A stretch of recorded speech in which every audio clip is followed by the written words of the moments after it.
ঈদের ছুটি শেষে রাজধানীতে ফিরছেন কর্মব্যস্ত মানুষ। এই মুহূর্তে কমলাপুর রেল স্টেশনে আছেন রিপোর্টার নাজমুস সালেহী এবং মহাখালী বাস টার্মিনালে আছেন আদনান তুর্য। সরাসরি প্রথমে যাচ্ছি নাজমুস সালেহীর কাছে। সালেহী,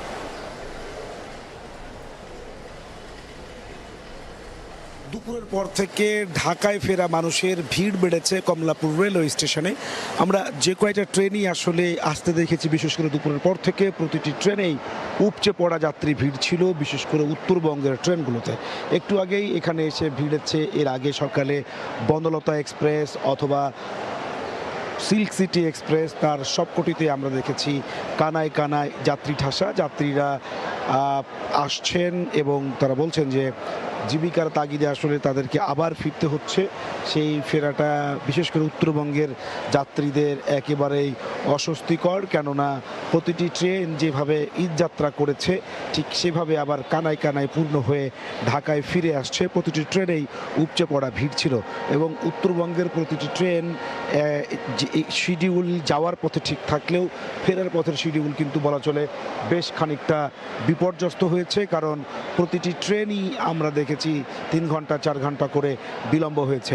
এই জায়গাটি আসলে আমরা যেটি দেখেছি সেটি হচ্ছে যে এক্সিট গেট, এই দিক দিয়ে বের হওয়ার সময় যাত্রীদেরকে টিকিট দেখিয়ে তারপরে বের হতে হচ্ছে। সুতরাং এখানে প্রচণ্ড ভিড় তৈরি হয়েছে। বিশেষ করে হচ্ছে আমি যদি বলি, পূর্বাঞ্চলের যে ট্রেনগুলো রয়েছে তার প্রতিটি ট্রেনেরই শিডিউল ঠিক ছিল। কোনো ট্রেনই আসলে ওইভাবে উত্তরবঙ্গের মতো করে শিডিউল বিপর্যয়ে পড়েনি।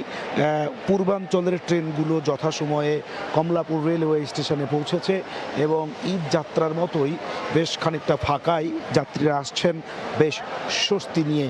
তবে পূর্বাঞ্চলের ট্রেনগুলোতে অতটা যাত্রী চাপ না থাকায়, বেশ শিডিউল বিপর্যয় না থাকায়, নির্দিষ্ট সময়ে কমলাপুর স্টেশনে পৌঁছানোর কারণে এ পথের যাত্রীরা স্বস্তি প্রকাশ করেছেন। সকাল থেকে মোট 38টি আন্তনগর ট্রেন দেশের বিভিন্ন গন্তব্য থেকে এখন পর্যন্ত ফিরে এসেছে। প্রতিটি ট্রেনেই যাত্রী বোঝাই ছিল।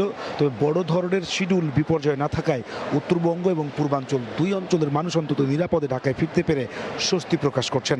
এই ছিল আমার কাছে রেলপথে ঢাকায় ফেরা মানুষের সর্বশেষ খবর। সড়ক পথের খবর জানতে যাব রাজধানীর মহাখালী বাস টার্মিনালে। সেখান থেকে যুক্ত হচ্ছেন সহকর্মী আদনান তুর্য। ঈদের দীর্ঘ ছুটি শেষে কর্মব্যস্ত নগরীতে প্রবেশ করতে শুরু করেছে মানুষরা।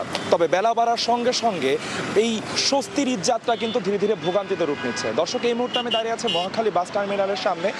আপনারা কিন্তু দেখতে পাচ্ছেন আমার পিছনে কিন্তু বিরাট বড় একটি ট্রাফিক জ্যামের সৃষ্টি হয়েছে। এই ট্রাফিক জ্যাম কিন্তু বাস ওঠানামার জন্য না, শুধুমাত্র কিন্তু এই স্থানের এই টার্মিনালের অব্যবস্থাপনার কারণেই এত বড় একটি ট্রাফিক জ্যামের সৃষ্টি হয়েছে। আপনারা দেখতে পাচ্ছেন এই জায়গায় কিন্তু ট্রাফিক পুলিশ যথাসংখ্যক রয়েছে। তারা চেষ্টা করছেন তাদের সাধ্যমতো করে যত সম্ভব এই যে বড় জ্যামটি, যে জ্যামটি আসলে আগারগাঁও, তেজগাঁও, নিকেতন পুরো এলাকাটাকে আসলে প্রভাবিত করে, যত সম্ভব 6-7 জন পুলিশ মিলে কিন্তু এই জায়গায় ট্রাফিক জ্যামটা নিয়ন্ত্রণ করার চেষ্টা করছেন।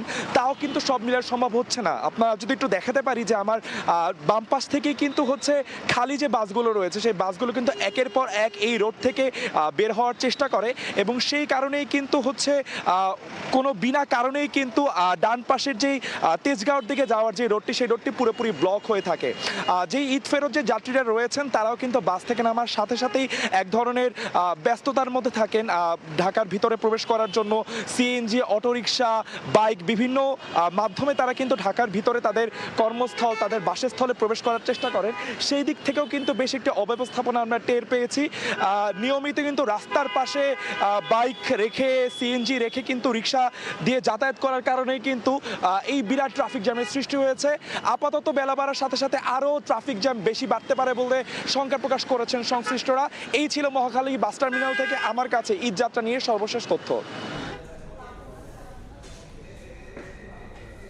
ঈদ শেষে নাগরিকদের ঢাকা ফেরার খবর জানছিলাম সরাসরি।